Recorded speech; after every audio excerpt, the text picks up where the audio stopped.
So let's talk about convertible top motors for pretty much any General Motors vehicle and some of the manufacturers. All work on about the same premise. We have a 68 Firebird. This is going to go in potentially. It is a convertible my dad has acquired, but the pump was missing. So we found this gem here for about 60 bucks on the old interweb. Got it hauled to the house, and it says doesn't operate. All it does is make sparks. Well, I'm not really worried about that because 90% of the time, the electrical motor end of it is actually fine. It's the pump end that gets gummed up with the old fluid, a little bit of moisture, and actually causes them to seize up. So we kind of gambled on that. But we're going to take this apart, clean it up, find out if that's what the problem was, show you how to reseal, rebuild, recondition, whatever you want to call it.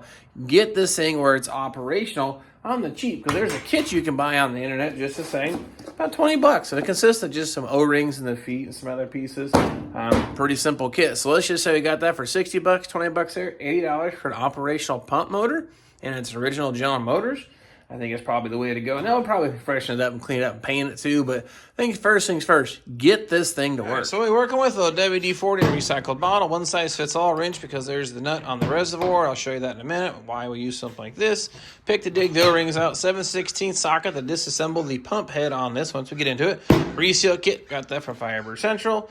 Our top motor and some test leads here. I'm going to show you what this thing is doing first. We're going to hook this up to a battery, 12-volt source. This is a ground, and all they do then is add voltage this way if they top up, top down, or vice versa. They just change the voltage to make the motor base operate in the reverse direction, so they don't just switch to leads. I guess that's how they determined that was the best way to work, but that's what we're going to go with. So we're going to hook the ground up to the battery, then we're going to test from here to here and see this thing, what it does. Here's our example. These leads now are hooked to our battery, so this is going to be 12-volt positive, 12-volt negative.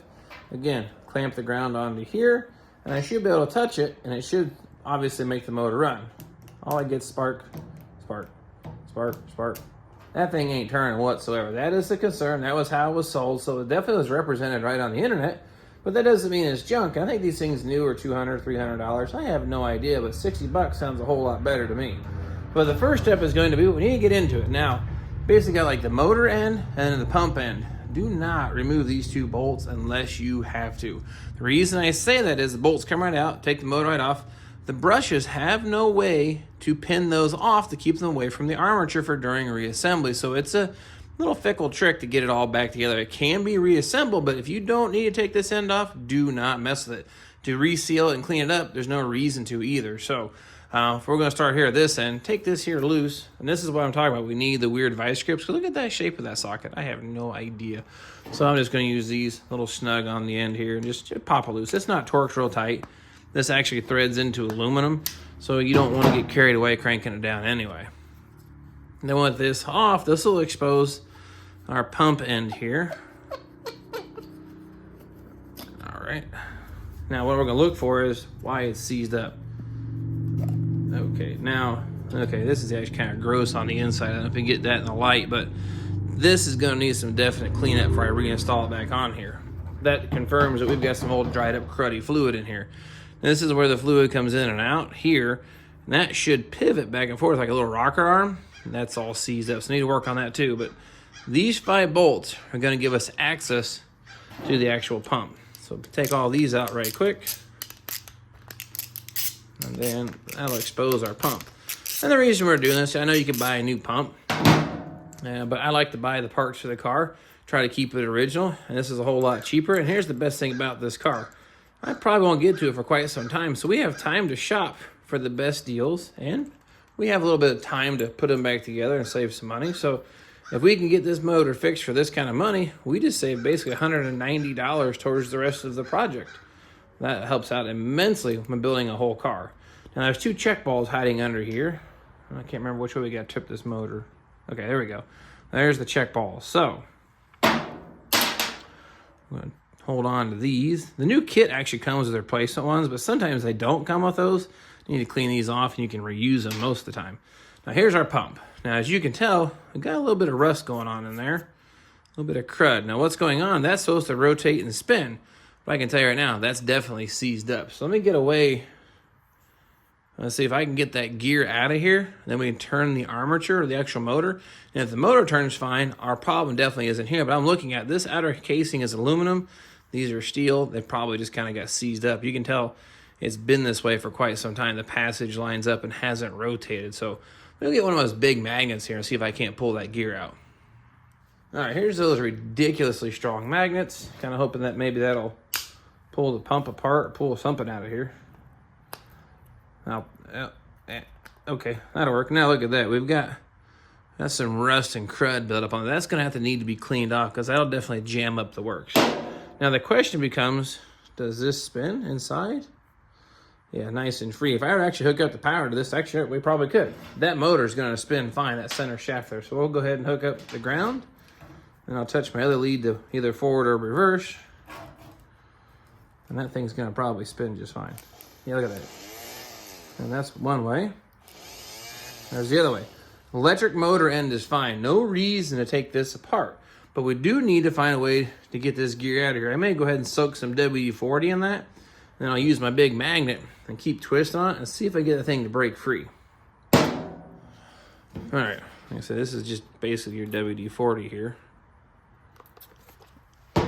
I think what's actually going on between the gear being rusty and this is seized in that housing. That's what's happened. Now this had some moisture probably get into it at one point in its life. And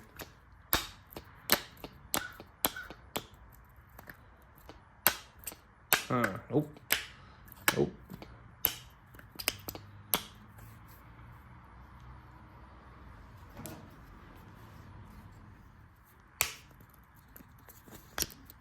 Oh, starting to move, I think. Yeah, look at that, popping up. Yeah, now you can see now all the rust is actually built up on that. And between the aluminum and steel, well, they don't like each other. That's part of the reason why it's probably malfunctioned. Now, there should be an actual O-ring here around the base of this here. I don't see the O-ring. So someone's probably had this apart, trying to maybe look into it one time, maybe. But end result, I think a little penetrating oil and worked with the magnet. So I need to find a way now to clean that up. I'll get some, I guess maybe some Scotch-Brite, a real soft, refined Scotch-Brite, and work on this. But you can see the rust is kind of clean right off. So I'll do the same thing here. We just got to get this cleaned up and then reinsert the pump here and see if it works. All right, so basically what I've done is got a new piece of Scotch-Brite. I'm going to keep this kind of wet with some WD-40 and just polish on it more or less. We'll get the, I don't want to take a lot of the metal off. I just want to clean the rust off this thing.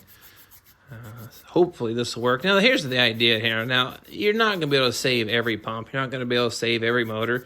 And sometimes you take it apart, it's a lost cause. So it becomes, why do we do this? Well, it's kind of fun. It's part of the adventure. See what parts you can salvage and make work again. And if you don't get this one to work, at least you learned something. You got your hands dirty, you got out there, and you gave it a go to see what you can make it happen.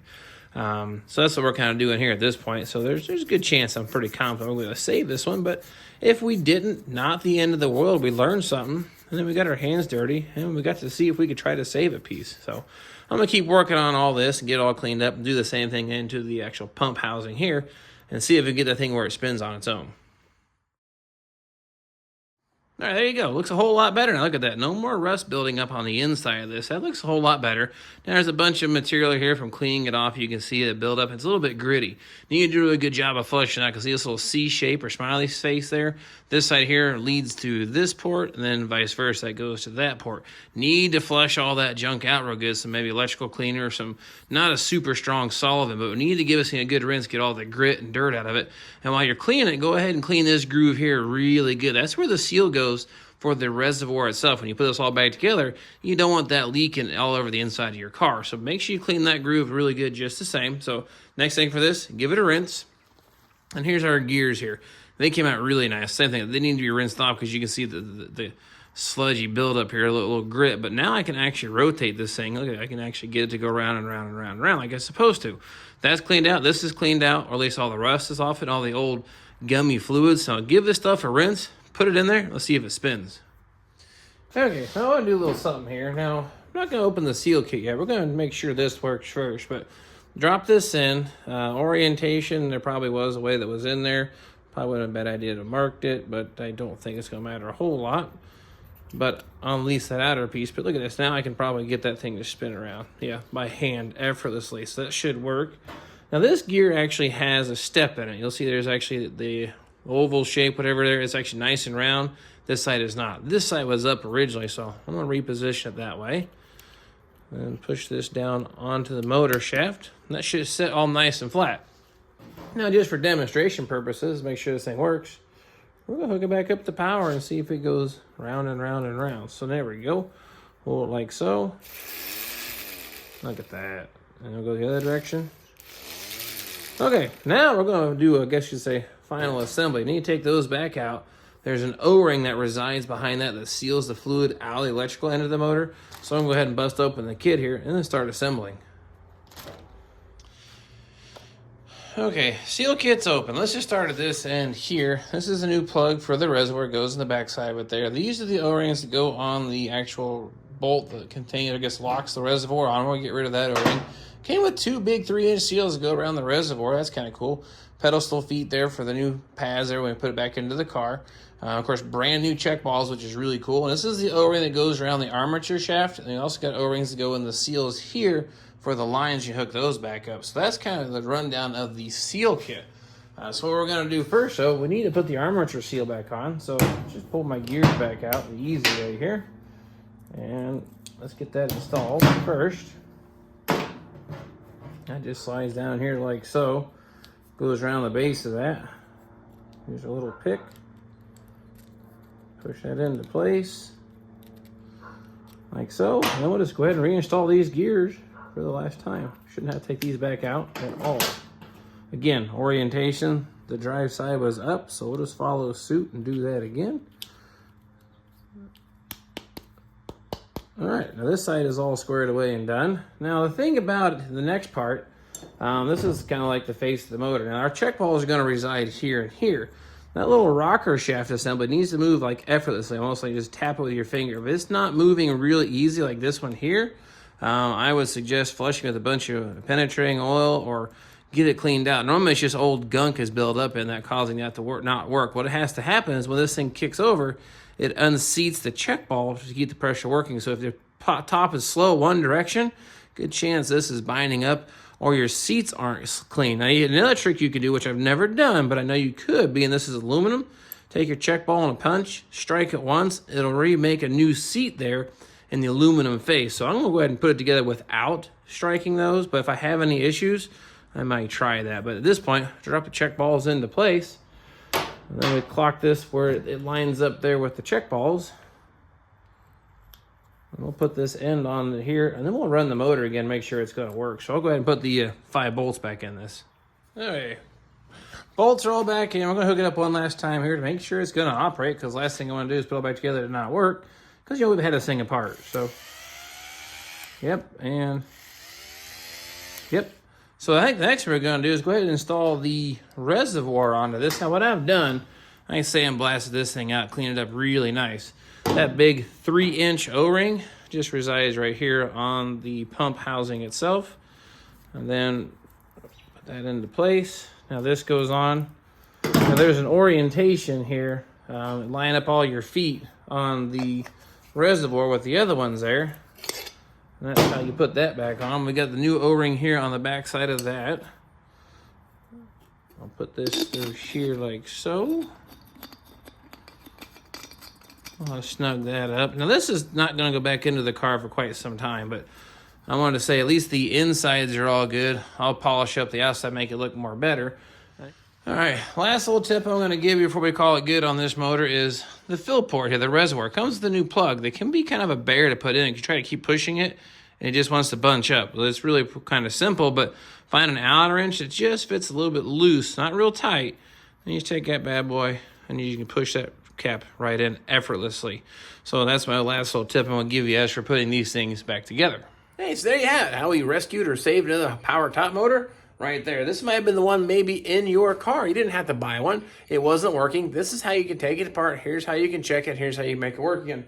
$20 kit, maybe all that you are out and maybe about an hour of your time. Not too bad. You spend a lot of your time just cleaning the old junk up. It says the old fluid breaks down, collects a little moisture, and it turns into a sloppy sludge. So just a little WD-40, Scotch-Brite, give it a good rinse.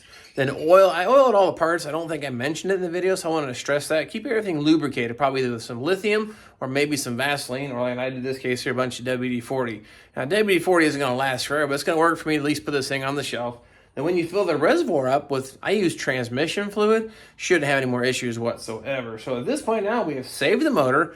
And if we only spent 20 bucks, we now have an additional $200, $300 plus put back into the rest of our project. So this is why we do these things here. Have a little fun tearing it apart, learn a little something, share it with you, and in hopes it saves you money and keep you track on your project. Now, this motor, unfortunately, is going to probably sit on the shelf for a couple years till I actually get to the car that it goes on.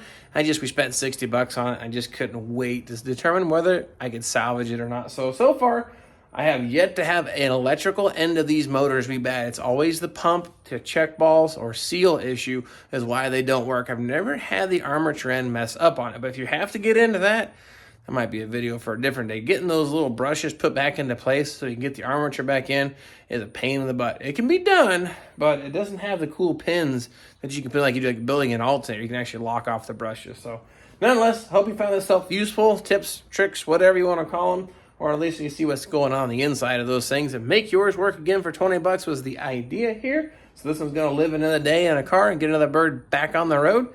And whenever, of course, you get that going, I hope you check out that video putting that car together. But I got a bunch more bird footage and some other stuff happening. So anyway, I've rambled on enough. Appreciate you following me on the journey here at the Vinyl Village Garage of building these cars and sharing with you. And we hope to see you next time.